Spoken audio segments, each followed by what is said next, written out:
28 फरवरी 2026 की रात मध्य पूर्व का आसमान अचानक आग की लपटों से भर गया। ईरान की राजधानी तेहरान में लोग सो रहे थे, सड़कें लगभग खाली थीं और शहर एक सामान्य रात की तरह शांत था। लेकिन अचानक आसमान में तेज गर्जना सुनाई देने लगी। कुछ ही सेकंड बाद दर्जनों विस्फोटों ने पूरे शहर को हिला दिया। लोग अपने घरों से बाहर भागने लगे, कारों के अलार्म बजने लगे और आसमान में आग के गोले दिखाई देने लगे। ये कोई सामान्य हमला नहीं था, ये एक ऐसा हमला था जिसने पूरी दुनिया का ध्यान अपनी ओर खींच लिया। उसी रात अमेरिका और इजराइल ने मिलकर ईरान के कई सैन्य ठिकानों पर बड़े पैमाने पर हवाई हमले शुरू किए। इस सैन्य अभियान को बाद में ऑपरेशन लायंस रोअर कहा गया। इस ऑपरेशन में आधुनिक फाइटर जेट, स्टेल्थ बॉम्बर और लंबी दूरी की मिसाइलों का इस्तेमाल किया गया। शुरुआती हमलों का लक्ष्य ईरान के air defence system, missile base और सैन्य कमांड सेंटर थे। जैसे जैसे रात आगे बढ़ती गई, तेहरान और कई अन्य शहरों में लगातार धमाके होते रहे। रिपोर्टों के अनुसार शुरुआती दिनों में ही हजारों सैन्य लक्ष्यों को निशाना बनाया गया और ईरान के कई रक्षा सिस्टम नष्ट कर दिए गए।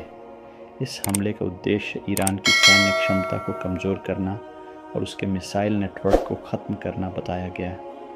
लेकिन इस हमले के बाद हालात और भी ख़तरनाक हो गए, क्योंकि ईरान ने तुरंत जवाब देने का फ़ैसला किया। हमलों के कुछ ही घंटों बाद ईरान की सेना ने जवाबी कार्रवाई शुरू कर दी। दर्जनों बैलिस्टिक मिसाइलें और सैकड़ों ड्रोन इजराइल और मध्य पूर्व में मौजूद अमेरिकी सैन्य ठिकानों की ओर भेजे गए। इजराइल के कई शहरों में सायरन बजने लगे, लोग बंकरों की ओर भागने लगे। आसमान में मिसाइल इंटरसेप्टर दिखाई देने लगे और कई जगहों पर विस्फोटों की आवाज़ सुनाई देने लगी। इसी बीच इजराइल की सरकार ने पूरे देश में आपातकाल घोषित कर दिया। स्कूल बंद कर दिए गए, सार्वजनिक कार्यक्रम रद्द कर दिए गए और हज़ारों सैनिकों को तुरंत सक्रिय कर दिया गया। इस युद्ध ने सिर्फ ईरान और इजराइल को ही नहीं, बल्कि पूरे मध्य पूर्व को प्रभावित करना शुरू कर दिया। कई खाड़ी देशों के आसमान में भी मिसाइल और ड्रोन दिखाई देने लगे। कई देशों ने अपनी हवाई सीमा बंद कर दी और अंतर्राष्ट्रीय उड़ानों को रोक दिया गया। दुनिया भर के टीवी चैनलों पर एक ही खबर चल रही थी, मध्य पूर्व में एक बड़ा युद्ध शुरू हो चुका है। विशेषज्ञों का मानना था कि यह सिर्फ दो देशों का संघर्ष नहीं, बल्कि एक ऐसा संकट है जो पूरी दुनिया की राजनीति और अर्थव्यवस्था को प्रभावित कर सकता है, क्योंकि मध्य पूर्व दुनिया के सबसे महत्वपूर्ण तेल मार्गों में से एक है। अगर इस क्षेत्र में युद्ध लंबा चलता है तो इसका असर तेल की कीमतों से लेकर वैश्विक व्यापार तक हर चीज़ पर पड़ सकता है। इसी बीच ईरान ने घोषणा की कि अगर कोई भी देश अमेरिका या इजराइल की मदद करेगा तो उसे भी इस युद्ध का सामना करना पड़ेगा। इस चेतावनी के बाद कई देशों में सुरक्षा अलर्ट जारी कर दिया गया।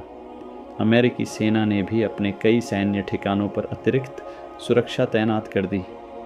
कुछ रिपोर्टों के अनुसार अमेरिकी स्टेल्थ बॉम्बर विमान भी इस अभियान में शामिल किए गए थे, जिन्होंने ईरान के भूमिगत मिसाइल ठिकानों पर हमला किया।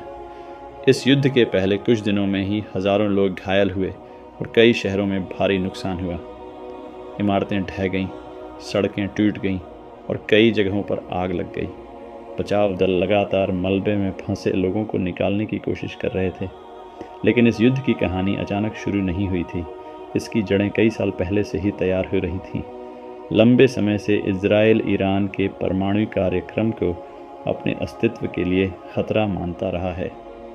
इजराइल का दावा है कि ईरान परमाणु हथियार बनाने की कोशिश कर रहा है, जबकि ईरान हमेशा से कहता आया है कि उसका परमाणु कार्यक्रम केवल ऊर्जा और वैज्ञानिक अनुसंधान के लिए है।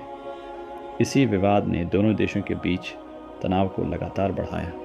पिछले कुछ वर्षों में कई बार दोनों देशों के बीच गुप्त हमले, साइबर हमले और सैन्य झड़पें हो चुकी थीं, लेकिन फरवरी 2026 में हालात अचानक पूरी तरह बदल गए और यह तनाव एक बड़े युद्ध में बदल गया।